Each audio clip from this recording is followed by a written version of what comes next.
The Nafta system is roughly 1/3 of the global economy, and it is largely self-sufficient in everything you need to make the global economy work. And the United States has the military capacity to reach out and access raw materials that, for whatever reason, are not produced locally. So let's say lithium. You could easily reach out to places like Argentina and Chile. In a world where everything is based on what you have at home, you tend to not be very sophisticated. So we're looking at a systemic breakdown on two fronts. Demographically, there aren't enough people to consume or produce. And geopolitically, the Americans are leaving the party. And the security that has overwritten everything about globalization is now over. Either one of these is a deal killer, and they're both happening at the same time this decade, right now. The challenge in my work has always been to figure out timeframes. Which block do you pull out of the wall, and how does that affect things? But we're now in a position where at least a half a dozen of the blocks have been pulled out. We are feeling that today as the leading edge of a massive inflationary boom in the United States. Now, I said boom. The United States basically has to double the size of its industrial plant in order to make sure that we get the stuff we want.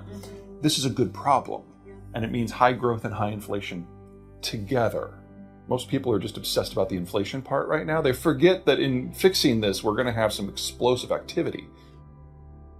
Everything that we're seeing right now in the United States is a problem of strength. And so we can get these weird inflationary and deflationary trends going at the same time. It's going to happen against the backdrop of a currency system that is just becoming singular. We have always thought of the euro as a secondary currency. The idea is that here we've got the world's second largest economic bloc, but the demographic decline there was terminal 2-3 decades ago. And now we're reaching the point where Germany and Italy and a number of others are aging into mass retirement this decade. So it was never going to last. But the Russian sanctions have sped it all up.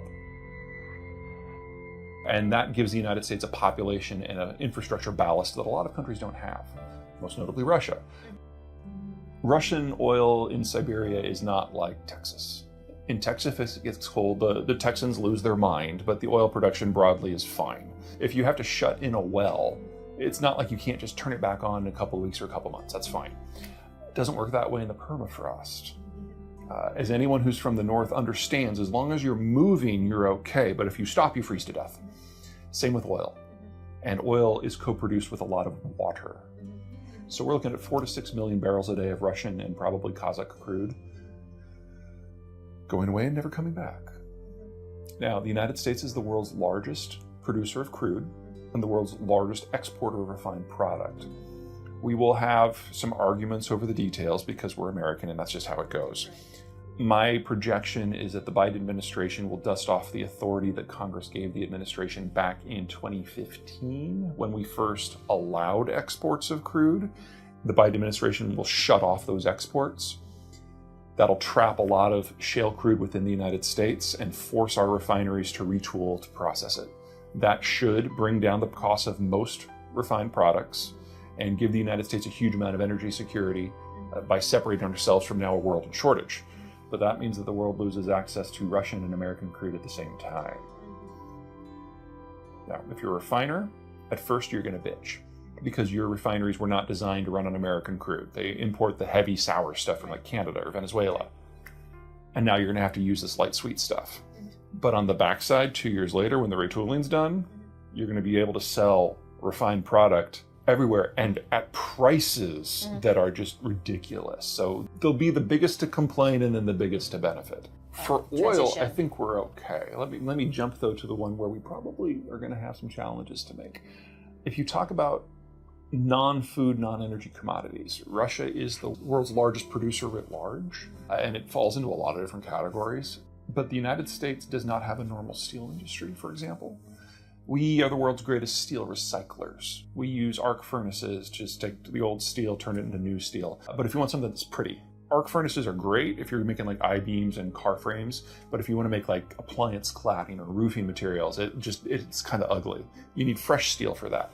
So what we do is rather than take the iron ore and put it into a blast furnace, then go through multiple rounds of refining to get the final product, we skip that first half. we buy semi-finished products, iron, pig iron, from other countries, and we took that through our high-end process, and we get the highest quality steel in the world with it. But 2/3 of that semi-finished iron comes from Ukraine and Russia. So if we want to avoid some issues with, steel, we need to build a few foundries very quickly. Right. That hasn't started yet. And if you want one to really worry about, neon's a fun one. So we use neon to run the lasers that etch semiconductors. Well, 70% of the world's neon comes from the former Soviet Union, and it's a 2-step process. Step 1 is air separation units at those steel foundries that we don't have. And the step 2 process to get the commercial grade neon, the purified stuff, that's done in Ukraine. So not only is the Russian steel offline because of sanctions and boycotts, but that second step, the important step, is all done in Ukraine, and half of that was done in Mariupol, and that facility is now gone. We get to decide in the not too distant future what we don't really need semiconductors for. If we want to rebuild that supply chain, step 1, build the foundry. Step 2, put air separation units in it. Step 3, build that secondary phase. There's no way you do that in less than 3 years. I would love for the government to take an active role in that. I'm not convinced it's going to happen. And this isn't necessarily a criticism of the Biden administration, although if you interpret it that way, you'd not be wrong. But we haven't had to have a national economic policy in this country since World War II. We're not good at that sort of planning. We let the market do its thing. And in a globalized world, we've moved up the value-added chain, and a lot of those lower quality steps we have allowed other countries to do because they can do it more cheaply until the supply chain system breaks down. And now, out of a sense of necessity, it's got to come back. Now, in that, we have some advantages over all the other developed countries of the world. Courtesy of the shale revolution and the fact we have so much elbow room, the development costs for what are normally low value-added products here are already the cheapest on the planet. Shale revolution has kept our electricity and our plastics and our natural gas prices low. Our petrochemicals costs are the lowest in the world. So we can do the high value-added stuff on the back end with our high-end labor and our instrumentation. But we can also do the stuff that normally elsewhere in the world is done by low value-added economies, the heavy industry stuff. It's the part in the middle where it gets a little bit messy. Enter Mexico. Mexico is highly efficient in terms of output per worker hours. They've been just going like this now for 20 years. And they're more competitive than really any of the other mid-developed countries out there. And by some measures, they're already ahead of the Canadians. So it's the perfect partner. We still have to build out all the industrial plant. And there will be hiccups. Semiconductors is one where I'm a little worried. Assuming we solve the neon problem, I think the Biden administration is on the wrong track with semiconductors because we do the high-end stuff. We do the stuff that's in your cell phone or that's in a server farm. So one of the fun things about fabs is it's all done under one roof because it's all clean room work, so it has to be. We only produce about 12% by volume, but we produce about 60% by value. So if it's a chip you're going to use in a spaceship or a high-end cell phone or a server farm, it's probably made in the United States already. The high-end fab facilities that the Biden administration is chasing, these are things that are produced in places like Japan and Taiwan and Korea, allies. I'm not saying I'm disappointed that it might be coming back, but I'm like, that's not where the weakness is. The problems are further down the quality scale. If you're talking Internet of Things, that's probably China. If you're talking automotive, that's probably Malaysia. That's where the holes are going to be in the future. So a degree of integration is still going to be required if we want all those things to continue, or we're going to have to find a way to allow American fabs to go down market. And that's not something you normally do unless the government is directly involved. Some of the companies, based on what the manufacturing subsector happened to be, started these moves 5 years ago. Others, like Apple, refused to admit there was a problem until May. And so they're only now starting to get their arms around the size of the problem. And 94% of their supply chain is within mainland China, so yikes. One of the reasons that we don't trust the government to do this is the government has not a particularly good track record. And that's not a criticism of our government, that's of all governments. When the government is going to start picking winners and losers, there's a cost to that. And that assumes that they get it right every single time. We're kind of in this transition period now where we would like the government to be more productive. It's unclear if they can. And where the corporate world has risen to the threat, but several years too late. And it's happening just as the baby boomers move into mass retirement. So we're doing it in an environment of a financial and a worker shortage. Well, as a Gen Xer, the boomers going away is not doomsday, but that's just me. Every inflationary trend of the post-war period is now coming back, and every disinflationary trend is turning on its head. So when we had our first big industrialization push in the 50s and 60s, it was all industrial driven. We now have to do that again with the manufacturing build out.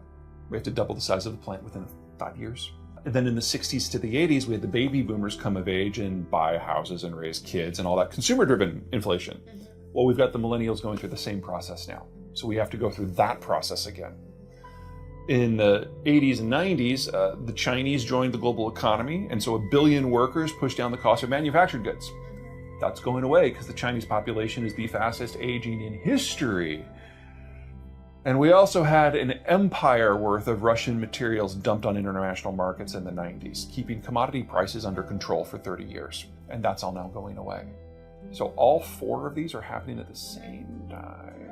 So 9 to 15% inflation for the next 5 years, I think is a good kind of starting point for the conversation.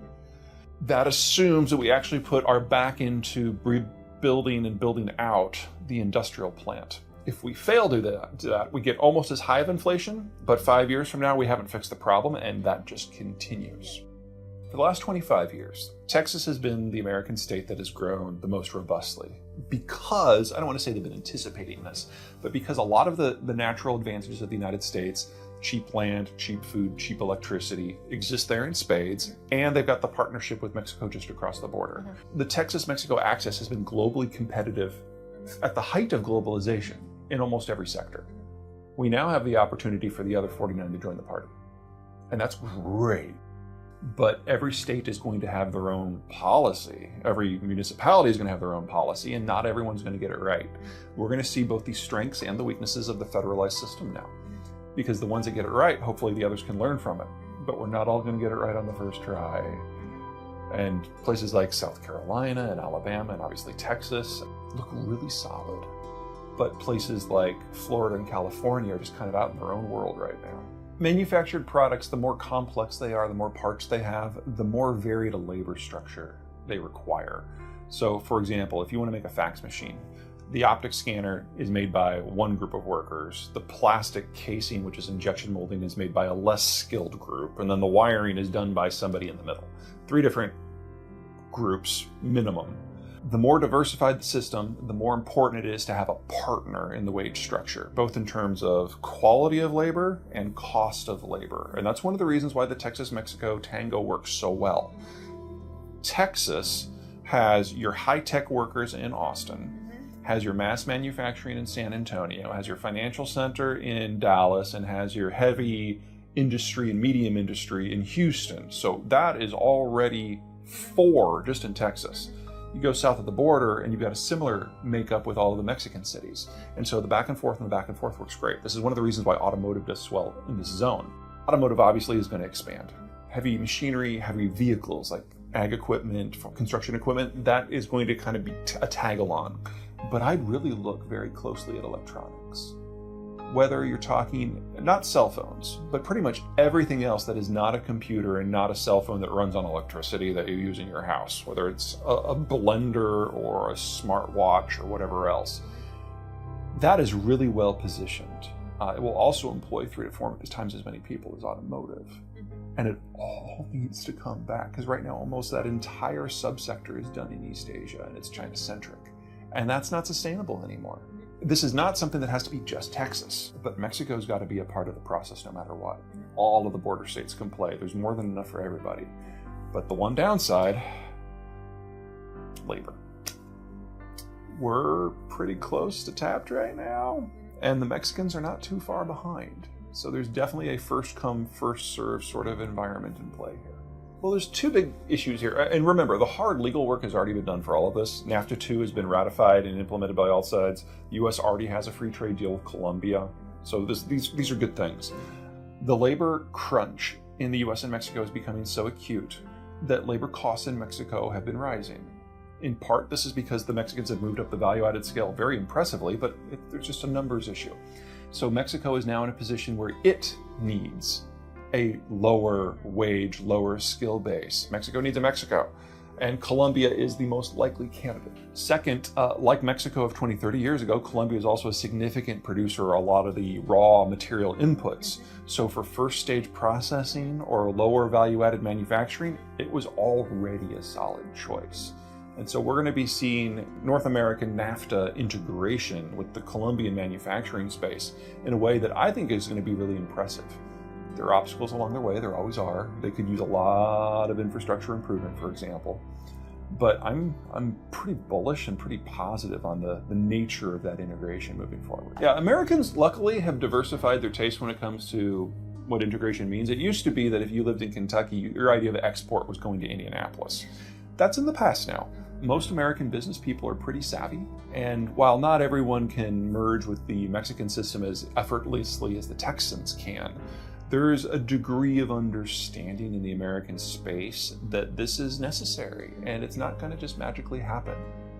We have to work at it. When you start breaking down the system, you get smaller pieces with less reach and fewer materials and less manufacturing in a smaller market, but that's not true for everyone. So I can see a world where the United States, after some admittedly hiccups, a few years from now, is now looking at shorter, simpler supply chains that are closer to home in what has become basically a captive market with the world's largest consumption base. That's pretty good. Parts of the world that can either do kind of a mini version of this, thinking here Argentina or France, or there are parts of the world who have basically approached the US from a political point of view and a security point of view and says, yeah, okay, you're not going to support globalization anymore unless we pay you. Got it. What was that number again?